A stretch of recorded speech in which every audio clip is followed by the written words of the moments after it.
Welcome to Key to My Research, a podcast from the Excellence Strategy at the University of Tübingen. In this podcast, we explain how outstanding scientists are researching complex topics that affect our everyday lives in a simple way. My name is Jennifer and I'm your host. In this episode, we get to know Professor Birgit Derntl. We know more actually about the flora of the seas. We know more about erectile dysfunction. We know more of many other things than we know about women's mental health. She is specialized in women's mental health and brain function. Women make up about half of the world's population. But what happens to women when we ignore them in research? And what does that have to do with men's mental health? Find out now.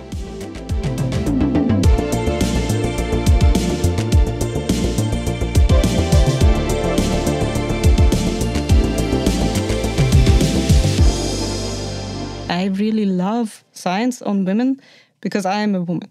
And so I guess that is also what I want to convey and what I want to tell also all of the doctoral researchers, everybody I'm working with.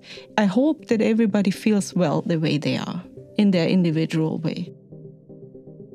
Individualized treatment for everyone. That is the goal of Professor Derntl's research. To achieve this, she studies the mental health of women, transgender and non-binary people. Until now, research has focused almost exclusively on the male gender, but there are gender-specific differences. The risk for certain mental disorders that women and men face, and yes, we do know that there are different prevalence rates, so the risk is way higher. For example, for a woman to be diagnosed with depression, it's twice actually, then for a man versus we have different disorders like autism, which is higher in men than in women. So the risk to be diagnosed with a certain mental disorder, we know that there are sex differences. We know about these sex differences actually for decades because the data hasn't changed and the data hasn't changed globally. This means that scientists all over the world can see these differences in prevalence and still cannot fully explain them. But there are some hypotheses. And one of them, of course, comes with, women and men may be raised differently. So the expectations for women and men are different. And then we talk probably more about gender differences. So what are the roles that women and men have to fulfill in society and how we are raised? The others are more biological theories that we have, for example, sex hormones, because women undergo, or most females actually undergo, a menstrual cycle.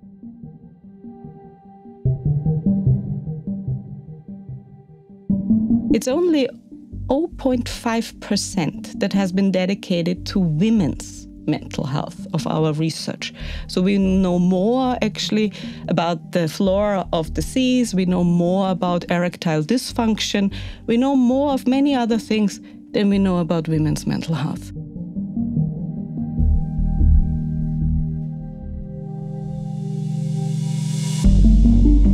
One of these risks is postpartum depression, which can occur after giving birth. Studies show that about 10 to 15% of women develop this type of depression. Another risk is premenstrual dysphoric disorder, PMDD. This is a depressive disorder that occurs before menstruation and causes symptoms of anxiety or mood swings. The incidence is approximately 2 to 5%. It is not only in the case of mental disorders that treatment errors can occur due to gender-specific differences. Problems can also arise from medication. For example, there is an Alzheimer's drug called lecanemab. It is particularly effective in white men, but not in women or black men. These are just a few examples that confirm and drive forward Professor Derntl's work.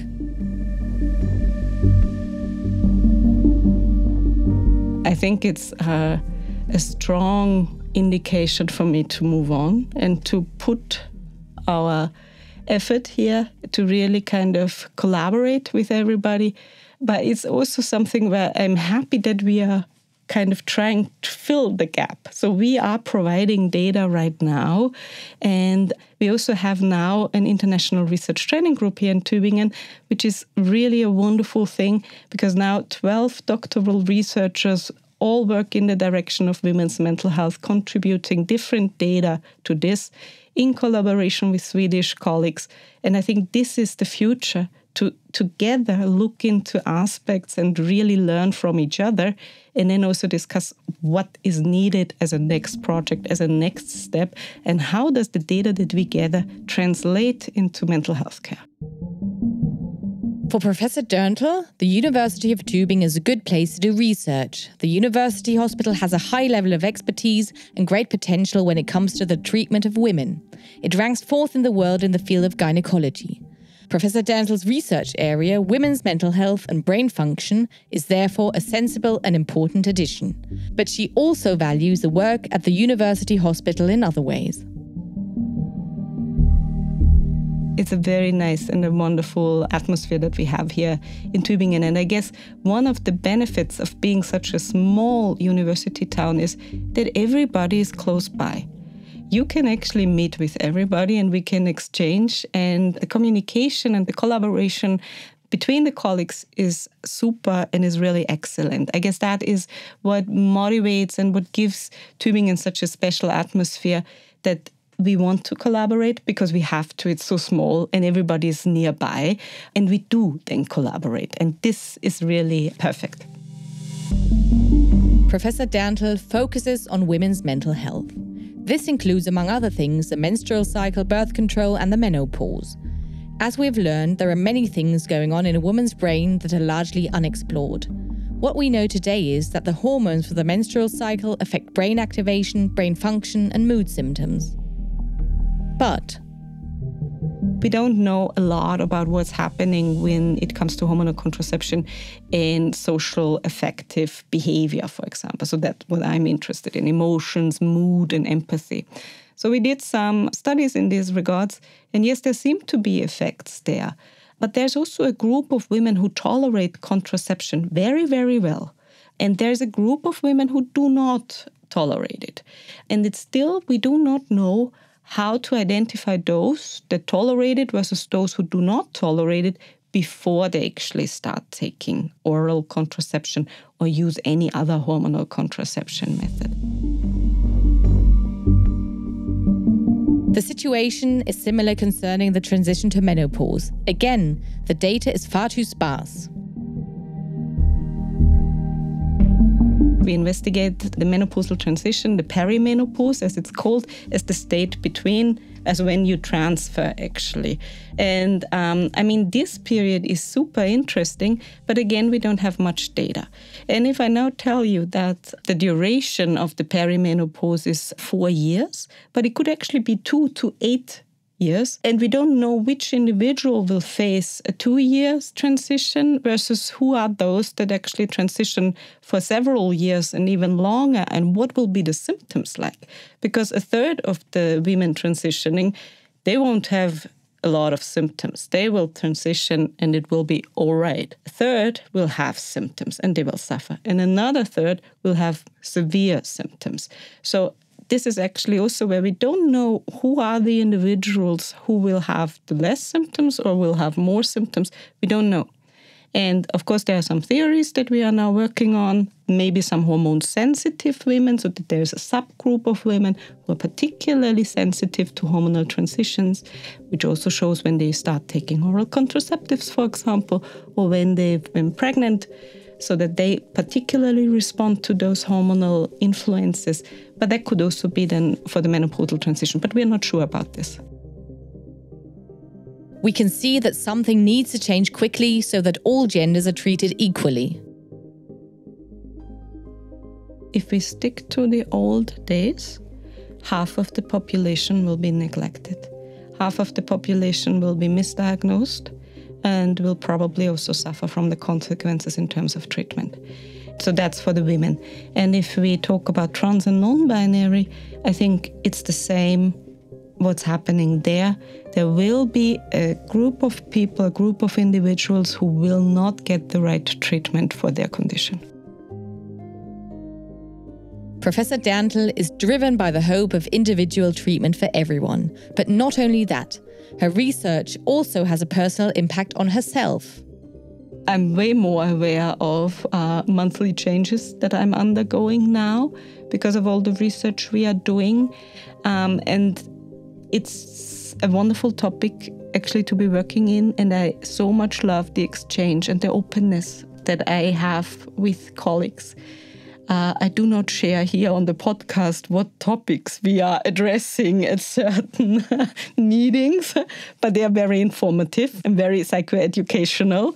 So absolutely necessary to be open about this. And I guess that's a wonderful group of colleagues, but also a wonderful group of doctoral researchers that we have here who really embrace the topic in all its facets and levels. But it takes more than just a good research group. According to Professor Derntl, there are many ways to bring more attention to her field of research. Among other things, awareness campaigns and more research funding are needed. And here we talk about a lot of funding. So this is not something where we have a single project, but we really need federal money to go into this and to really invest into mental health. I think if we get together and if we exchange, that's really, really helpful because we may have borders, but actually women live everywhere. And if we improve healthcare for women, we also improve it for men. And that normally sells the point. Then if I say, well, it is of relevance to half of the population, but actually it's of relevance for the whole population. Because if you can think of a tailored treatment for women, then you can also say, well, then there must also be a tailored treatment for men, right? Because if the one group is served individually, the others will as well, because we have tested it then. So I guess that's also where we could speed up is say everybody is concerned. So let's get together and do something.